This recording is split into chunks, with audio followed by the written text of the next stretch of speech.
You're listening to and possibly watching I Feel For You, and this is podcast episode 89.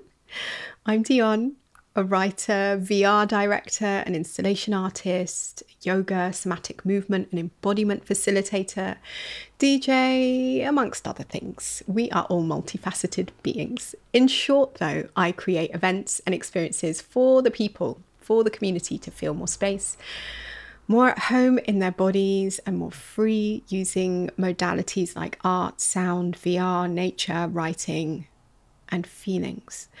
And in today's podcast, some words of encouragement for those of you on the road with your creative journeys. Perhaps you're an artist, perhaps you are someone who is working multiple full-time jobs and doing your creative stuff on the side.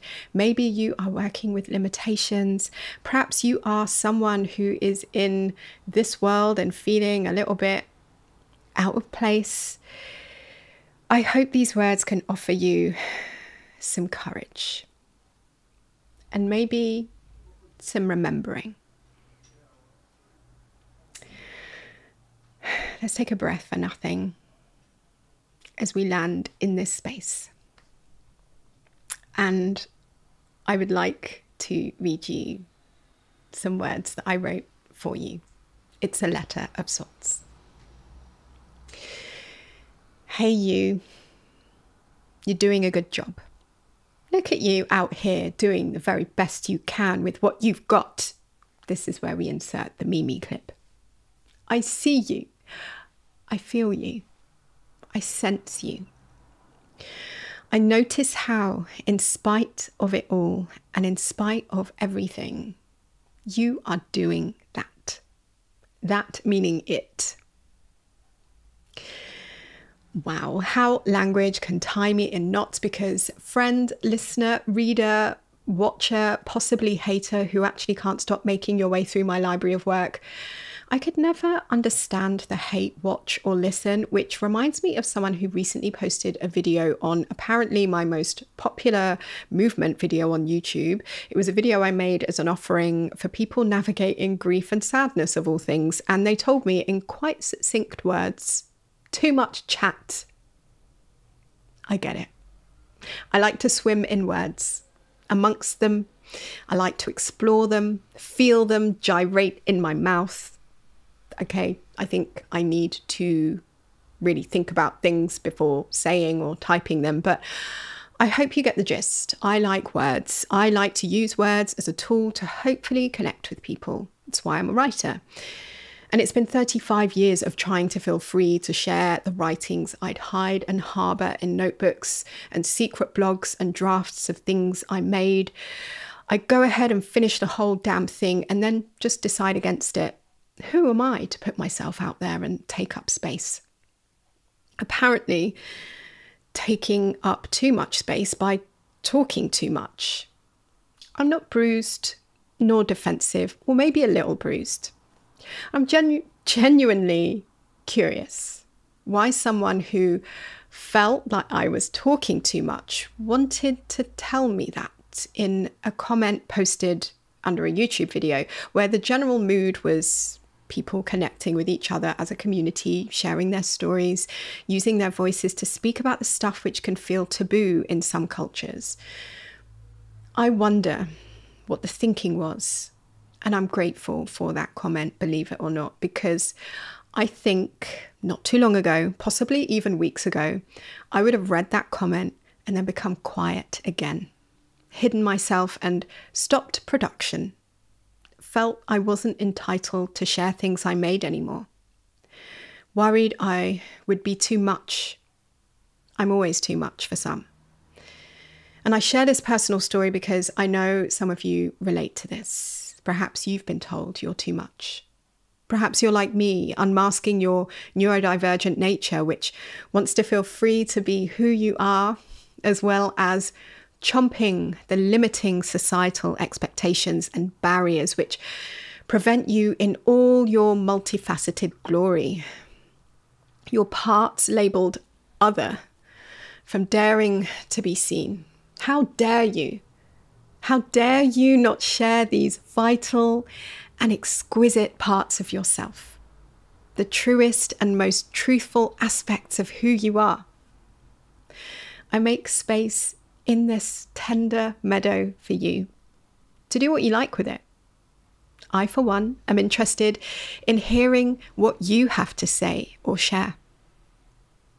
And if you doubt yourself, I'd remind you that people can choose not to engage. They can, metaphorically speaking, jog on. It's okay. And as I've probably uttered throughout my lifetime, not everybody will like you. And not everybody will like what you make, and that's a-okay. Thank goodness there are differences of opinion. Although I chuckle to myself where my negativity bias was particularly tested in Norway. I love you, Norway. But there was a character who loved to tell me how much someone hated me. I mean, I've been told by people before that they cannot stand the sight of me. That was in the UK, so it's not just a Norwegian thing. But I've been told that enough times, and, you know, don't get me wrong, I'm sorry that your eyes have their own places to be. They've got choices to look elsewhere, yet it's still me that you're looking at. I don't know. It stings to hear that kind of stuff, but it's also a relief to be reminded.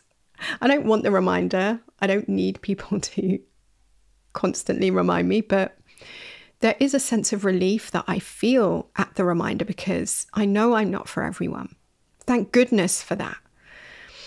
And in some ways, being a multiracial, which isn't actually a thing, but for the context of this particular time that we're living in and this particular language that we're using, being a multiracial, Black, neurodivergent person from a working class background, living with disabilities in this world who has spent decades over the last 20 odd years grafting in the arts and tech amongst other spaces and places, making the things that she wanted to see in this world, I hope, and also realized that my perspective and experience of the world can be vastly different compared to someone next to me, although I don't compare. I just don't. That's a whole nother topic, but I don't.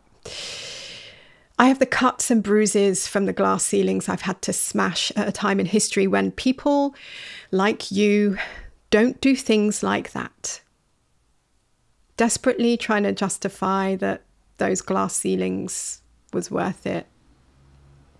I'm not sure.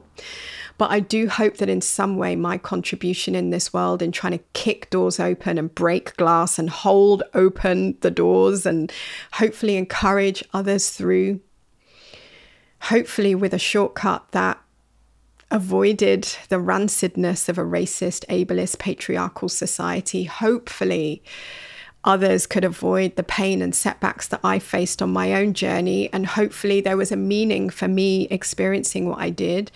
Hopefully that I made some kind of tiny difference in leaving this place better than how I arrived. Hopefully. That's not me taking credit for other people that are coming through, but I hope that I contributed towards there being some change simply by existing in spaces that I wasn't supposed to, hopefully thriving, hopefully making things that I wanted to make despite the setbacks. And despite the landscapes changing and becoming more diverse in this day and age, it's still a daily slog. I'm sure those of you who know it and experience this can relate to what I'm talking about, the daily incidents that pull me away from the work I'm trying to share, I'm trying to do here. And I imagine with a heavy heart, a heart that feels grief, what a life could be if I didn't have to face these everyday setbacks, if I could instead have space to just focus on the things I wanted to create rather than some racist asshole shouting at me in the street when I leave my house flat. You know what I mean? I'm imagining that. Imagine the space and time. Imagine not having to just settle your nervous system. to bring yourself back to some kind of neutral starting point in the day, so that I could just get up and get on with what I'm here to do.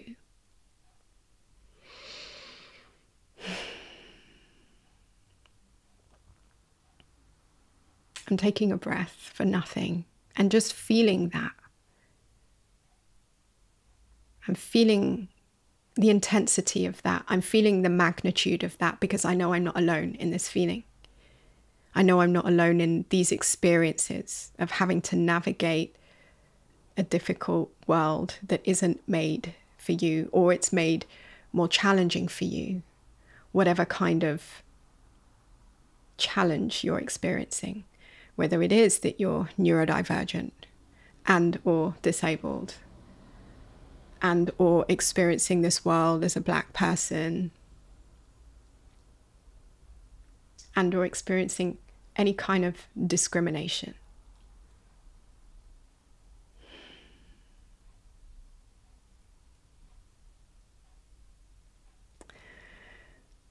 I like to try to center myself by remembering why I do this, why I keep showing up for this work. And this has really saved me. It's given me hope and focus. It's encouraged me when I've been at rock bottom. And at the point that I was writing this letter, I was weeping a little, because I'm sure you can probably feel that I am still climbing. But I say to you and to us, with worlds of kindness in my heart, don't give up, my friend. Take breaks, yes, many, many breaks, as many as you need. But don't give up on yourself. I'm so glad that you are here. We need you. So I hope you hear me when I say, you're doing great, sweetie. Amazing. I get that the negative bias is real. It's easier to stay hooked on one bad review or a mean thing that someone has said. And I wouldn't say to ignore it, or what is it that people say, rise above it or whatever. I think I'd actually encourage the opposite. I would encourage you to feel it, to see it for what it is. One person's opinion. And I'd add to that, because I'm feeling a little bit spicy today, because Ethel has entered the building. In times when someone has been mean, or perhaps not even mean, they've just inserted themselves with an opinion that doesn't feel delicious, I'd ask yourself, do you actually respect that person's opinion?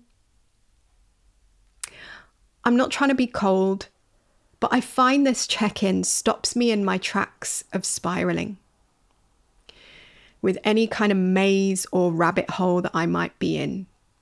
Am I upset about what they said? Why? Does it ring true? Yes or no? That's information. Or am I hurt by what they said? Is their word meaningful to me? Yes or no? That's information, right? 9 times out of 10, the haters in my life have given me valuable gold in helping me to notice that I needed to start having my own back. Thank you, Maya. I needed to start believing in myself, or what I thought or felt or wanted to see in the world. I genuinely don't want to spend my energy worrying about the opinion of someone I don't respect or care for. Is that cold? Possibly. Okay, so it's a stranger. Then it's a stranger. Let's use that. They don't know me. They might think they know me from watching a couple of minutes of me on video, or they've perhaps listened to what I've said, but they might feel that they know me, and in fact, that's one part of me. They might feel that they're entitled to an opinion, and of course they are, but do I have to carry that around with me all day or all week or all month, berating myself for daring to bother to take up space? going to lengths above and beyond to put myself out in the world when I'm already feeling not so safe there or nervous to do so? Do I really have to give this energy when my head and my own concerns can be loud enough as it is? My friends, the answer is no. Of course, I don't mean to be an asshole, but if someone is coming with something that, you just can't do anything about, like, let's weigh this up. Should I take down this video and all the beautiful ways people have connected there with each other in the comments, so this one person can feel happy that I spoke less? Could I ever make myself small enough and quiet enough to please them? I can put money on the fact I could probably never please this person, no matter what I do. And for you people pleasers out there, my fellow friends, there's a podcast episode I made just for you and for me, because I need to hear it. Please have a listen. If it resonates, I will put a link for you in the show notes. The bottom line is, if we are artists or creatives or whatever you want to call yourself, human, we must dare to bring our visions to life. And in order to do that, we must have something to say and to dare to put that out in the world. Scared? Probably. But is it worth it? I look to the other people who commented on my video, or the people that I know who have practiced that video. The people who have told me how it supported them, made a difference, had an impact in a positive way. I don't seek validation from them. I don't want anyone to feel I expect them to deliver a review, but I'm grateful when they do take the time to share with me that something resonated. I look to them and I feel relieved, because if one person connects with something that I've made and shared, I'm relieved. I feel an energy from that. It feels meaningful. So, dear listener, watcher, I hope you hear me when I say to you that I'm grateful for listening, for connecting with this in some way. But I hope you feel reminded of your own mission, your own voice, your own way of being in this world, your own way of showing up, your own way of taking up space. That I'm so grateful that you are doing you. And I hope that you may continue to have the courage to keep being yourself, sharing your truths, creating, making, offering that out, whether that's for one people or for many. A reminder to refocus, to center yourself onto the things that matter. For me, tapping into my sense of purpose. What am I doing? Why? For who? It helps bring me back. So an offering to you to notice, what are you centered on? Let's take a breath for nothing.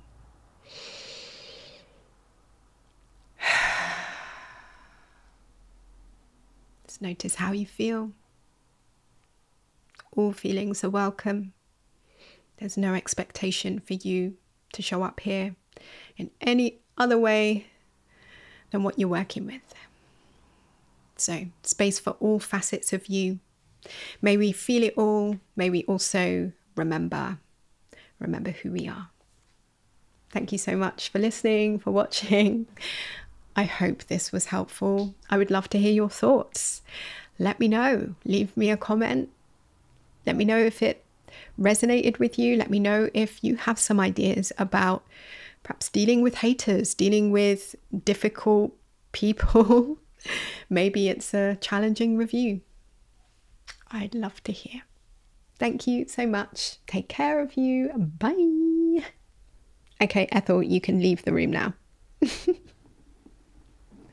Oh, Ethel asked me to remind you, if you want to leave a review of this podcast, you can head over to Apple Podcasts and, I don't know, rate it with 5 lovely stars if you feel like it. Maybe even leave some text of what you think. Take a couple of minutes. There's like a link to do that wherever you listen to your podcasts. And we really appreciate that because it helps us to connect with like-minded people who might also enjoy things like Mr. Blobby. Okay, that was a niche reference.